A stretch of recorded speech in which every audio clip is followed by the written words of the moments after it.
to you, Jerry. Mr. Garrett, make it happen. Dak Prescott is leading our team right now. I need you to take Tony Romo, take a couple picks, and give them to Cleveland so you can pick me up, please. I love to play in Dallas. Just make it happen. Myles Garrett tried to speak it into existence. He doesn't seem to have hurt himself with the video that was taken in December and released last week, making that playful plea to the Cowboys to move up and draft him. Now, Garrett remains as the #1 pick in the draft to the Browns in Mel Kiper's mock draft 2.0. Other big names in the top 10. Mitch Trubisky is the first quarterback off the board, going second to the 49ers. Leonard Fournette going to the Jets with the 6th pick, and Deshaun Watson going to the Bills with the 10th pick. We welcome our draft expert, Mel Kiper Jr., to the show. Hello, Mel. Mel, you got me? I got you now, Molly. You're back. Good. I lost you for a second. Good, good. Well, thank you so much for being with us. We got a lot to get into with you. So Myles Garrett remains in the top spot. Do you think the video that was released last week will have any impact on the Browns taking him with that top pick? No, I don't think it will. I think you look at Dallas, sure, they'd love to have Myles Garrett. They need a pass rusher who had all those sacks, 31 in his career. You look at a guy like Myles Garrett to Cleveland, though. Cleveland makes a deal for Jimmy Garoppolo. They have the 12th pick as well in the first round, and they get Myles Garrett and also bring in Jimmy Garoppolo. That's a home run for Hugh Jackson. And the Cleveland Browns fans got to be excited because you got now the established quarterback, and you bring in the great pass rusher. What could be better than that if you're a Cleveland Browns fan? Mel Kiper, Stephen A. here. Always great to talk to you, buddy. You need to explain to me how Jimmy Garoppolo is an established quarterback. He's been in the NFL for 3 years. He's thrown a grand total of 94 passes. He's played in 2 complete games. That's it. And now you're talking about he's an established quarterback. I didn't know your rules for established quarterback have changed so flagrantly, Mel Kiper. Could you explain that, please? It's like the Hall of Very Good or the Hall of Fame, which is supposed to be great players, right? All right, Steve? That's right. But he's played more than Mitch Trubisky, who's only been a 1-year starter at North Carolina, because that's what you're comparing him to, guys. You're comparing him to what is available this year if you're Cleveland picking #1. Do we take Mitch Trubisky? Do we take Deshaun Watson? Or do we go for Jimmy Garoppolo? They drafted Cody Kessler last year, brought in RG3. Nothing's worked for Cleveland. That really, go back to Otto Graham worked. And Bernie Kosar worked, Brian Sipe, but since then, what have you had?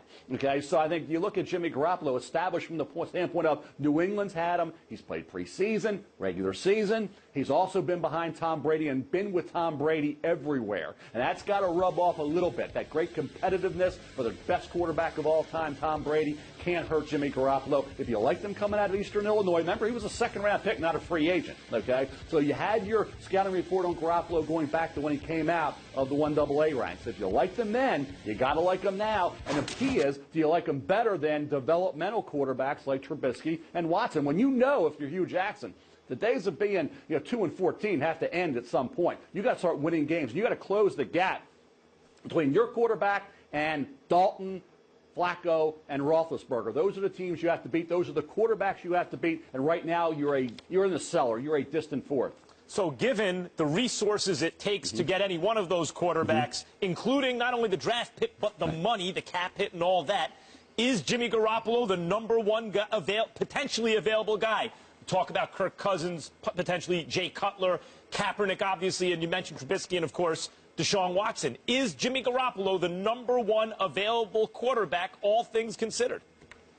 Max, I think for Cleveland, it would get down to, do you want to bring in a Mike Glennon from Tampa Bay? I know John Gruden has a tremendously high opinion of Mike Glennon, liked him coming out of NC State. Remember, Russell Wilson moved on from NC State to Wisconsin because they knew they had Mike Glennon there to step in. I think you look at various options, but Jimmy Garoppolo, I think, for Cleveland is the best. They've already made the deal for Jamie Collins. There's that relationship between New England and Cleveland. Keep in mind, Bill Belichick, where was he fired as a head coach? Cleveland. So I think you look at where they are now, these two organizations, I think that would be a move that would benefit both. You have Jacoby Brissett, who's played some. They drafted him. They have him. Tom Brady's not retiring anytime soon. They say maybe 3-4 more years for Tom Brady. Who knows? Maybe 5. He's going to be 40 in August. But I think with the Cleveland Browns, what they need to do this year is start winning games. If you draft Trubisky or Watson, they need to be developed some. Where Garoppolo is, maybe he's not established to the level of Stephen A. and what he wants, but I think from an NFL perspective and a draft perspective, he's ahead of the game coming in this year. Mel Kiper, I'm looking at your list here, sir, and I love and revere you, sir, but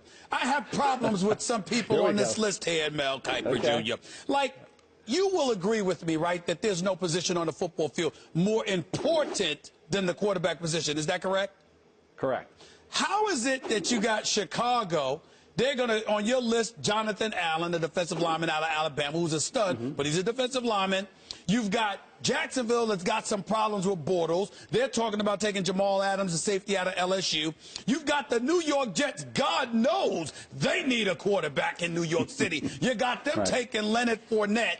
I'm at a loss as to why you've got at least 3 or 4 teams in your top 10 that are actually going to pass on a Deshaun Watson, actually going to pass on a quarterback for these other guys. Could you explain that? You're going to be at more of a loss after I tell you why I went with what I did, Stephen A. The main thing is, if you think about the teams you mentioned, they need to win. Chicago can't go through another year or two losing football games. They got all this young talent on defense, and they have to start winning. That's the opportunity for a Tony Romo. The Jets, how much longer can they keep it? They can't. They better turn around. There's going to be major changes in that organization. You draft a young quarterback, you're drafting for the next coach and the next GM, okay? So that's where Romo, Glennon, Garoppolo are better options than a young quarterback. Hey, Dak Prescott, you caught lightning in a bottle, okay? That doesn't happen very often. Look at Jared Goff. He's still being developed. Wentz started strong and tailed off some, but I think they have a bright future there with Wentz. But if you draft Trubisky and Watson, you are not going to draft them for you. You're drafting for the next guy. And I don't think head coaches and GMs, knowing that they have to win this year, are going to go that route. San Francisco, the 49ers have Kyle Shanahan. He has the benefit, as John Lynch, the GM, does, of time. They can draft Trubisky or Watson and let them develop and don't have to worry about, hey, next year I better start winning, I better make a lot of progress. Those other teams that you mentioned, they better start winning and they better start making progress. Mel, I want to get into Stephen A's favorite team, the Cowboys. So Jerry Jones has come out and said he wants a war daddy on defense. To get that kind of guy, are they going to have to trade up for that?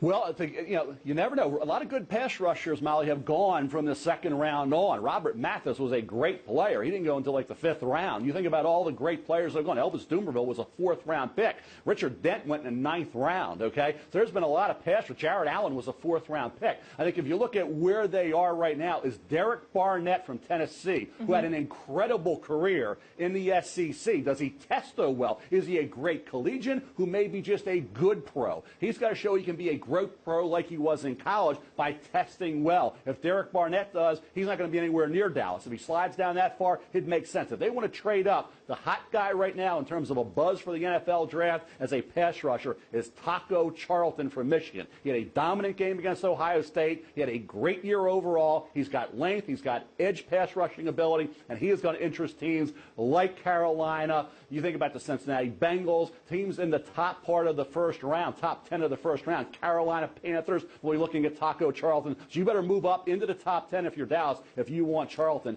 Taco Charlton from Michigan. Future war daddies, we'll be keeping our eye on Mel. Mel, keep your schedule open over these next 2 months. We love picking your brain, and we want to have a lot of quality time with you. We'll talk to you soon. Thanks a lot. Enjoy it, guys, as always. Take care.